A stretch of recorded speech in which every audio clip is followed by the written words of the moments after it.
አንድ ባህታዊ ጠይቋታል። እመቤቴ ከበዓላቶችሽ ማንን ትወጃለሽ አላት። መውደድስ ሁሉን እወዳለሁ፣ ከዚያውም ዘንድ ልደቴን፣ በዓቴን፣ አስተርእዮን፣ ኪዳነ ምሕረትን፣ ፍልሰታን እወዳለሁ። ይልቁንም ልደቴን በጣም እወዳለሁ፣ ከጠባብ ወደ ሰፊ ከጨለማ ወደ ብርሃን የወጣሁበት ቀን ነውና።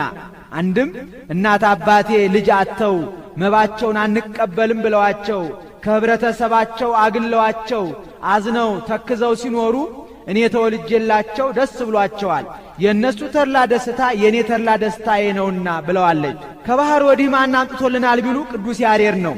ማይታምር ማይኪራም ከምትባል ስፍራ ሳለ እመቤታችን አባ ሕርያቆስን ከብህንሳ ቅዱስ ኤፍሬምን ከሶርያ በደመና ጠቅሳ አምጥታ በል አንተ ቅዳሴን አንተ ውዳሴን እየነገራችሁት እሱ በዜማ ያድርሰው ብላቸው እነሱ እየነገሩት ቅዱስ ያሬድ 14ቱን ቅዳሴ በዜማ አድርሶታል።